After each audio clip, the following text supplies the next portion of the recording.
Telangana assembly శీతాకాల సమావేశాలు ఇవాళ 4వ రోజు కొనసాగనున్నాయి. ముందుగా ప్రశ్నోత్తరాలు, ఆ తర్వాత ప్రభుత్వ బిల్లుల ఆమోదంపై చర్చించనున్నారు.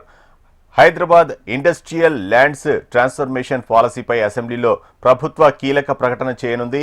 హిల్ట్ పాలసీపై బీఆర్ఎస్ చేసిన ఆరోపణలను అసెంబ్లీ వేదికగా సమర్థవంతంగా తిప్పికొట్టి ప్రజలకు వాస్తవాలను వివరించాలనే రేవంత్ సర్కార్ భావిస్తోంది. మరోవైపు జీహెచ్ఎంసీ విభజనపై సభలో చర్చించనున్నారు.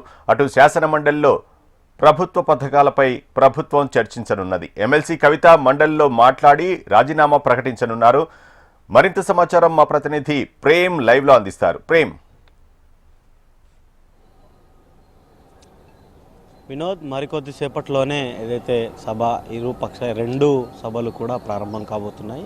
ఒకటి శాసనసభ, శాసన మండలి. ఇటు శాసన సభకు వచ్చేసరికి ప్రశ్నోత్తరాలతో పాటుగా ఒకటి ప్రైవేటు విశ్వవిద్యాలయాలకు సంబంధించినటువంటి అంశము, మరొకటి జిఎస్టీ. అంశాలతో పాటు స్వల్పకాలిక చర్చ అయినటువంటి హిల్ట్ పాలసీపై కూడా ప్రభుత్వం ఒక ప్రకటన చేసే అవకాశం అయితే ఉంది. మరొక వైపు మండలిలో ఇటు ప్రశ్నోత్తరాలతో పాటు ప్రభుత్వ పథకాలకు సంబంధించి రాష్ట్ర వ్యాప్తంగా అమలవుతున్నటువంటి పథకాలు, వాటి తీరు, వాటన్నిటిపై కూడా ప్రశ్నోత్తరాలలో ఉన్నటువంటి ప్రశ్నలకు మంత్రులు సమాధానం ఇవ్వనున్నారు. రెండవది అటు కీలకంగా ఎమ్మెల్సీ కవిత రీసెంట్గా తను చేసినటువంటి రాజీనామాపై ఆ రాజీనామాను ఎందుకు ఆమోదించడం లేదు, చేయాల్సినటువంటి పరిస్థితులు ఎందుకు వచ్చాయనేటువంటి అంశంపై కూడా దానిపై ఆమె సభలోనే మాట్లాడే అవకాశం ఉన్నట్టుగా కొంత చర్చ అయితే జరుగుతుంది. ప్రధానంగా ఇవి ముఖ్యంగా మనం కనుక చూసుకుంటే ఇటు శాసన సభకు వచ్చేసరికి మొన్న జరిగినటువంటి power point presentation Uttam Kumar Reddy, Palamuru Rangareddy పథకానికి సంబంధించినటువంటి గత 10 ఏళ్లలో బీఆర్ఎస్ ప్రభుత్వం పాలమూరు రంగారెడ్డి ఎత్తిపోతల పథకానికి చేసినటువంటి అన్యాయాన్ని కళ్ళకు కట్టినట్లుగా మొత్తం వివరించారు. ఇక మరొక వైపు దానికి కౌంటర్గా అటు పీపీటీ నిన్న మాజీ మంత్రి హరీష్ రావు బీఆర్ఎస్ భవన్లో కూడా ఆ పాలమూరు రంగారెడ్డికి సంబంధించినటువంటి అంశాన్ని కూడా తాను వివరించే ప్రయత్నం చేశారు. ఇక ఈరోజు రీసెంట్గా కాంగ్రెస్ ప్రభుత్వం ఏర్పడ్డ తర్వాత వచ్చినటువంటి హిల్ట్ పాలసీపై అటు బీఆర్ఎస్ కాంగ్రెస్ మధ్య మాటల యుద్ధం నడుస్తుందని చెప్పుకోవాలి. ఒకవైపు లక్షల కోట్ల అవినీతికి తెరలేపబోతుంది ఈ పాలసీ ద్వారా మొత్తం సీఎం కుటుంబంతో పాటు మంత్రులకు దగ్గరగా ఉన్నటువంటి కొంతమంది మంత్రుల కుటుంబ సభ్యులకు ఈ లాభం చేకూర్చడం కోసమే ఈ పాలసీని తీసుకొచ్చారని చెప్పి బీఆర్ఎస్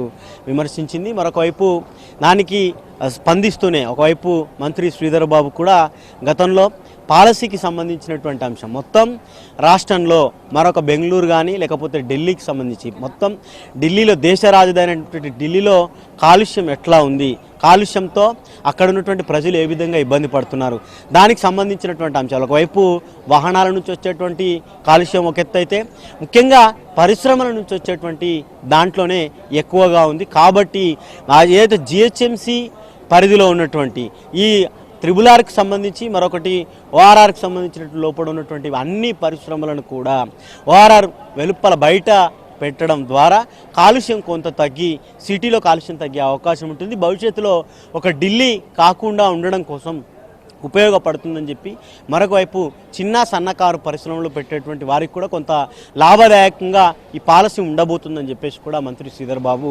మరికొద్దిసేపట్లోనే సభలో వివరించే ప్రయత్నం అయితే చేయబోతున్నారు. ఇక సభకు కూడా ఒకవైపు మొన్న వాకౌట్ చేసినటువంటి బీఆర్ఎస్ ఏదైతే పవర్ పాయింట్ ప్రజెంటేషన్కు వారికి అవకాశం ఇవ్వాలని చెప్పేసి బీఆర్ఎస్ కూడా బీఎస్సీలో కోరడం జరిగింది. కానీ వీరే సభ నుంచి వాకౌట్ చేయడం, ఇక ఈరోజు కూడా సభకు వచ్చే అవకాశం లేనట్టుగా కూడా కొంత సమాచారం అయితే అందుతుంది. ఇక ఇది సభకు సంబంధించి మరొకవైపు శాసన మండలిలో కూడా కవిత చేసేటువంటి ప్రకటనపై కొంత రాజకీయ వర్గాల నుంచి కూడా ఆసక్తిగా చూస్తున్నారు. ఇప్పటికే తాను రాజీనామా చేసినప్పటి నుండి ఇప్పటి వరకు కూడా గత ప్రభుత్వంలో గత 10 ఏళ్లలో బీఆర్ఎస్ చేసినటువంటి ఏదైతే లేకపోతే మాజీ మంత్రి హరీష్ రావు టార్గెట్గా చేస్తున్నటువంటి కొన్ని కామెంట్స్పై తాను ఎందుకు రాజీనామా చేయాల్సి వచ్చినటువంటి అంశాన్ని కూడా వివరించి తన రాజీనామాను ఆమోదించాలని చెప్పేసి కూడా మండలి ద్వారా తాను కోరే అవకాశం ఉన్నట్టుగా కూడా కొంత సమాచారం అవుతుంది. 11 గంటల తర్వాత ప్రశ్నోత్తరాల తర్వాత ఆమెకు అయితే ప్రత్యేకంగా కొంత సమయం కేటాయించి వారి అభిప్రాయాన్ని కూడా మండలి ద్వారా వినే అవకాశం ఉన్నట్టుగా కూడా కొంత సమాచారం అయితే అందుతుంది. Vinod. Right, thank you Prem.